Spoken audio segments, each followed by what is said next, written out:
हरि ओम।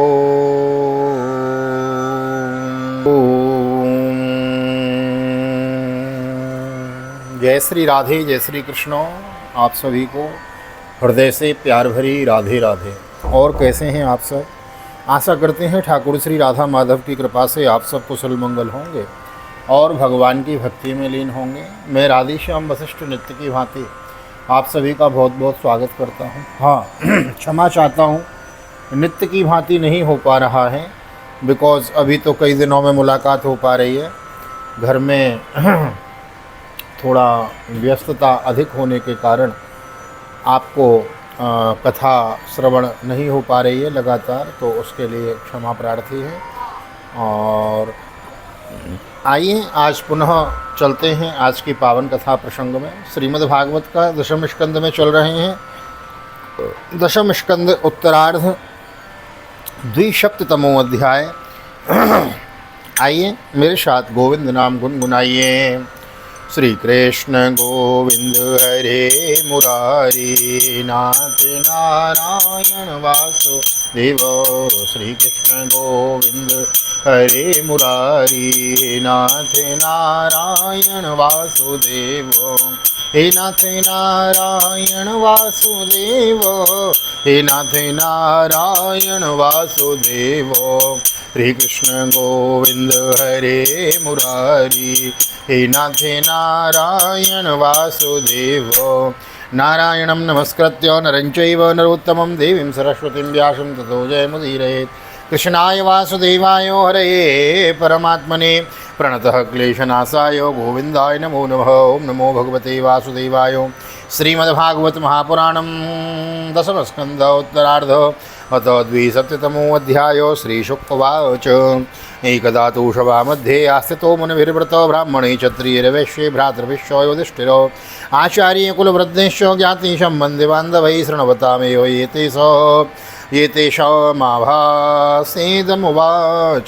श्री सुखदेव जी कहते हैं, परीक्षित, एक दिन महाराज युधिष्ठिर बहुत से मुनियों, ब्राह्मणों, क्षत्रियों, वैश्यों, भीमसेन आदि भाइयों अथवा कुल के बड़े बूढ़े जाति बंधुओं, संबंधियों एवं कुटुंबियों के साथ राजसभा में बैठे हुए थे।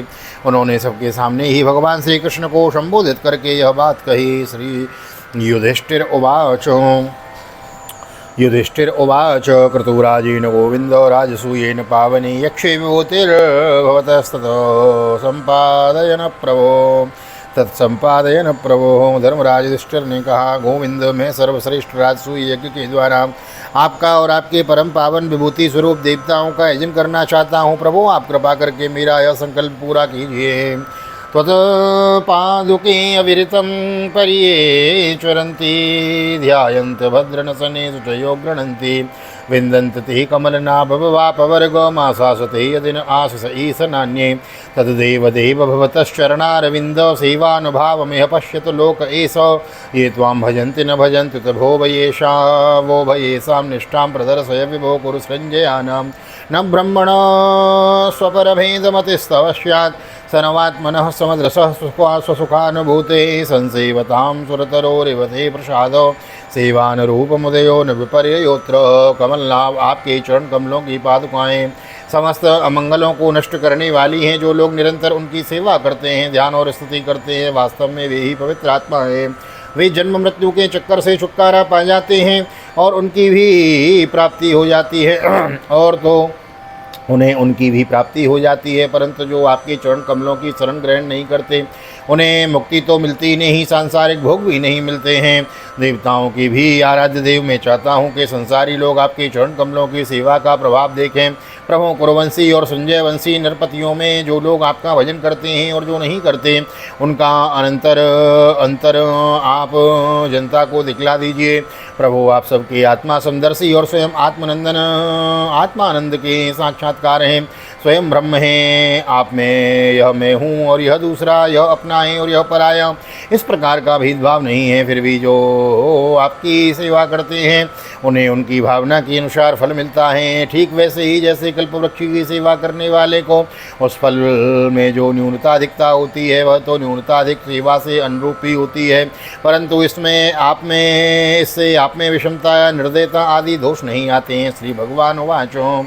सम्यक् व्यवसितं राजन् भवतां शत्रुकर्षण कल्याणी न ते कीर्तिर्लोकान् भविष्यति ऋषीणां पितृदेवानां सुहृदामपि न प्रभो सर्वेषां भूतानां ईप्सितः कृतुराडयं विजित्य नृपतिं सर्वान् कृत्वा च जगतिं वसे संभृत्य सर्वसंभार न हरस्व महाकृतम् एते भ्रातरो राजन् लोकपालांस संभव जितोऽस्यात्मवतादेहं तेहं दुर्जयो कृतात्मवी दुर्जयो यो कृतात्मवी राजन्।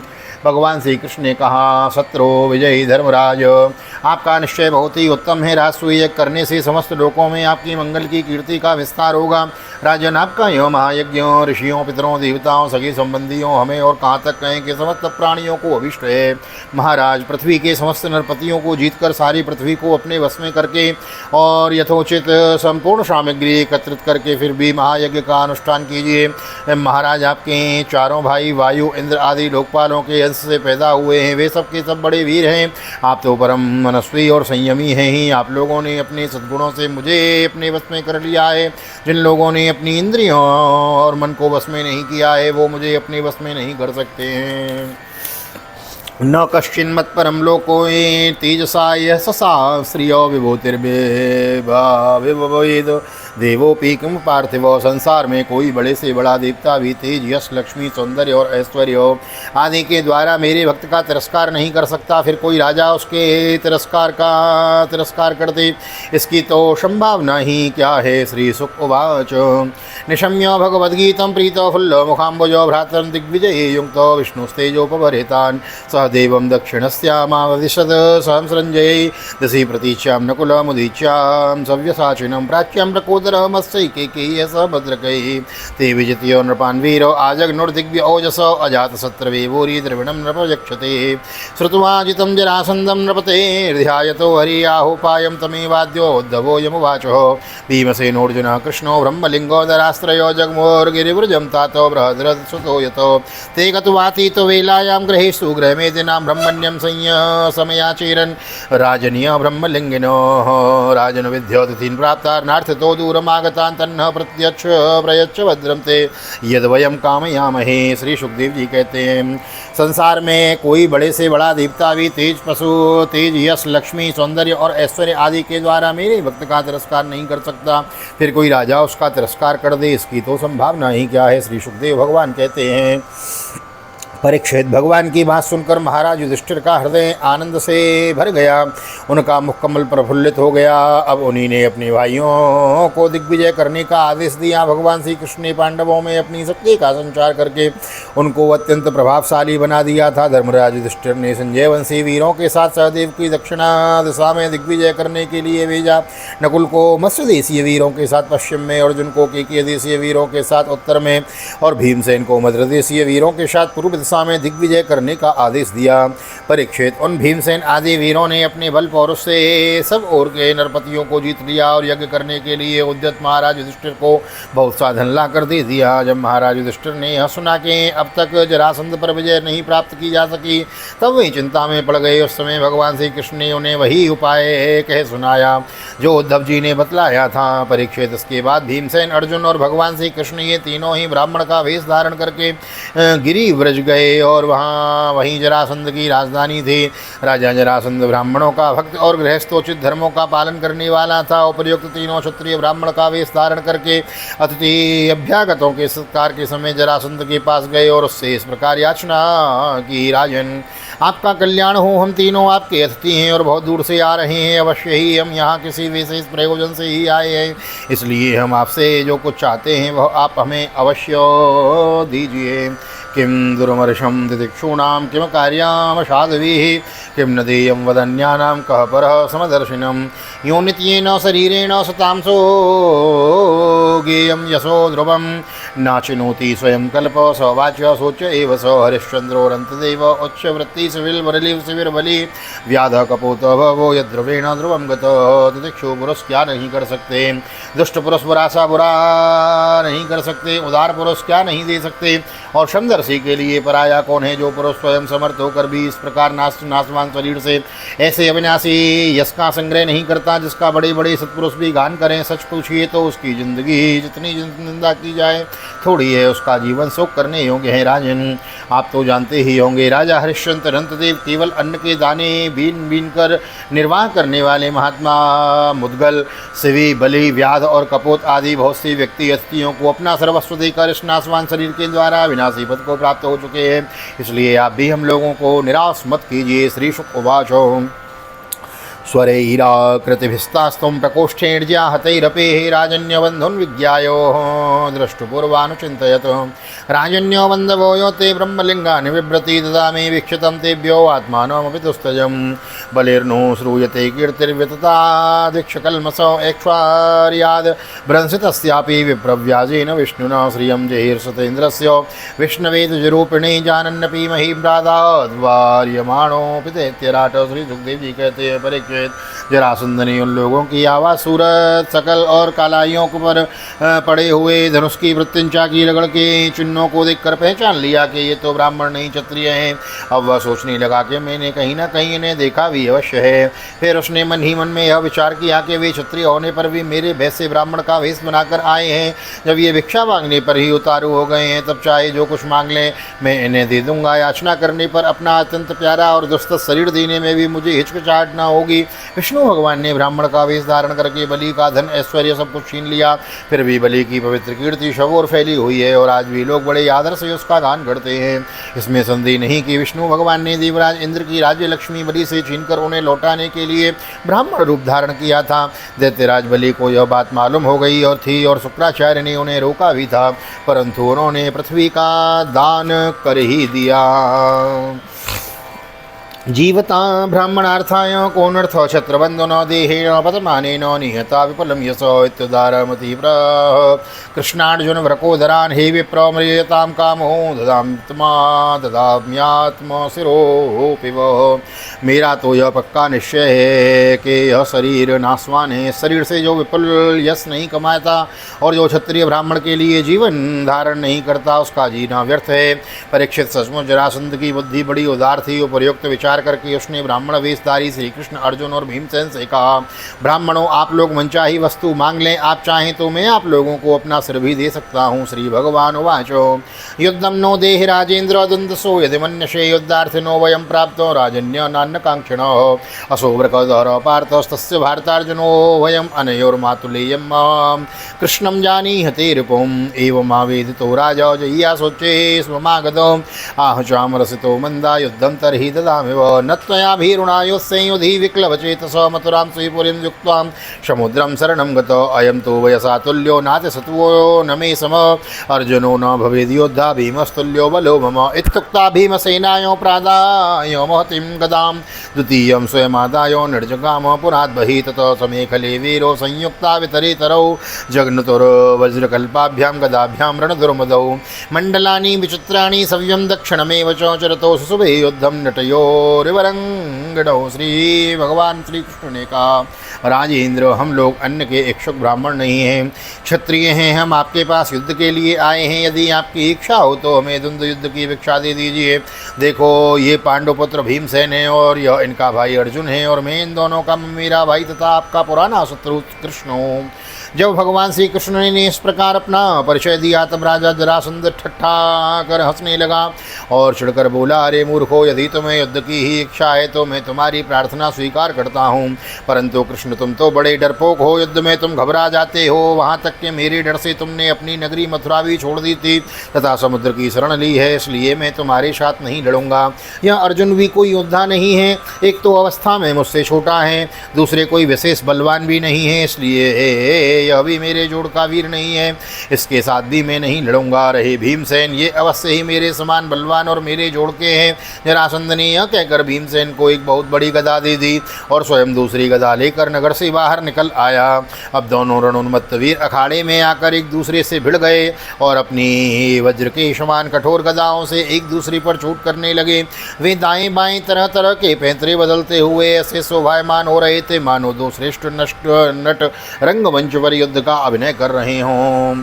ततश्चटो चटा शब्दो वज्र निस्पेश सन्न्यव गदयो क्षिप्तयो राजन दन्तयो रिवदन्तिनो तैवे गदे भुजजवेन निपात्यमाने अन्योन्यतोऽंसकटे पादकरोरुजत्रोन् चूर्णी बभूवतुरपेत्य यथार्कशाखै संयोज्यतोर्द्विरदयोरिवदीप्तमन्भौ इत्थं तयो प्रहतयोर्गदयोर्नुवीरो क्रुद्धं सौमिष्टर्भिरयो स्परसैरपिष्टां शब्दस्तयो प्रहरतोरिवयोरिवासी निघ्नातवज्रपरुषस्तलताटनूत तयोरेवं प्रहरतो समशिक्षाबलौजसो नवेशुरसि समवोद्युद्धमक्षीणजयो नृपो। परीक्षित जब एकाकी गदा दूसरे की गदा से टकराती, एक की गदा दूसरे की गदा से टकराती, तब ऐसा मालूम होता मानो युद्ध करने वाले दो हाथियों के दांत आपस में भिड़कर छटछटा रहे हों या बड़े जोर से बिजली तड़क रही हो। जब दो हाथी क्रोध में भरकर लड़ने लगते और आँख की डालियाँ तोड़ तोड़ कर एक दूसरे पर प्रहार करते, उस समय एक दूसरे की चोट से वे डालियाँ चूर चूर हो जाती। जैसे जो ही जरासंध और भीमसेन ने बड़े वेग से गदा चला चला कर एक दूसरे के कंधों, कमरों, पैरों, हाथों, जांघों और हसलियों पर चोट करने लगे, तब उनकी गदाएं उनके अंगों से टकरा टकरा कर चकनाचूर होने लगीं। इस प्रकार जब गदाएं चूर चूर हो गईं, तब दोनों वीर क्रोध में भरकर अपने घूंसों से एक दूसरे को कुचल डालने की चेष्टा करने लगे। उनकी घूंसे ऐसी चोट करते मानो लोहे का घन गिर रहा हो। एक दूसरे पर खुलकर चोट करते हुए वे दो हाथियों की तरह उनके थप्पड़ों, घूसों और कठोर शब्दों बिजली की कड़कड़ाहट के समान जान पड़ता था। परीक्षित, जरासंध और भीमसेन दोनों की गदा युद्ध में कुशलता, बल और उत्साह समान थे। दोनों ही की शक्ति तनिक भी क्षीण भी नहीं हो रही थी। इस प्रकार लगातार प्रहार करते रहने पर भी दोनों में से किसी की जीत न हुई। दोनों वीर रात के समय मित्र के समान रहते और दिन में छूट छूट कर एक दूसरे पर प्रहार करते और लड़ते। महाराज, इस प्रकार उनके लड़ते लड़ते 27 दिन बीत गए। एवं तयोर महाराजा युद्धतो 27 दिनानि निरगस्तत्र स्वोद्यन्निष्ठयो तिष्ठितो हो। एकदा मातुलेयं वे प्राह राजन् ब्रकोदरो न सक्तोऽहं जरासन्धं निर्जेतुं युधि माधव शत्रोर्जन्म जन्म मृति विद्वान् जीवितं न च जराकृतं पार्थमाप्यायन् स्वेन तेजसा चिन्तयद्दरि प्रिय परीक्षित। 28वें दिन भीमसेन ने अपने ममेरे भाई श्री कृष्ण से कहा, श्री कृष्ण में युद्ध में जरासंध को जीत नहीं सकता। भगवान श्री कृष्ण जरासंध के जन्म और मृत्यु का रहस्य जानते थे और यह भी जानते थे कि जरासंध राक्षसी ने जरासंध यह भी जानते थे कि जरा राक्षसी ने जरासंध के शरीर के दो टुकड़ों को जोड़कर इसे जीवन दान दिया है। इसलिए उन्होंने भीमसेन के शरीर से अपनी शक्ति का संचार किया और जरासंध के वध का उपाय सोचा। संचयन्त्योरिवधोपायं भीमस्यामोघदर्शनो दर्शयामास विटपं पाटयन्यव संगयो तद्विज्ञाय महासत्तो भीमो प्रहरतां वरो गृहीत्वा पादयो शत्रुं पातयामास भूतले एकं पादं पदाक्रम्य दौर्भ्यो मन्यं प्रगृह्य स गुदतः पाटयामास शाखामेव महागजो। परीक्षित, भगवान का ज्ञान अवाध है। अब उन्होंने उसकी मृत्यु का उपाय जानकर एक वृक्ष की डाली को बीच में से चीड़ दिया और इशारे से भीमसेन को दिखाया। वीर शिरोमणि एवं परम शक्तिशाली भीमसेन ने भगवान श्री कृष्ण का अभिप्राय समझ लिया और जरासंध के पैर पकड़कर उसे धरती पर दे मारा। फिर उसके एक पैर को अपने पैर के नीचे दबाकर दूसरे को अपने दोनों हाथों से पकड़ लिया और इसके बाद भीमसेन ने उसकी गुदा की ओर से इस प्रकार चीर डाला जैसे गजराज वृक्ष की डाली चीर डाले।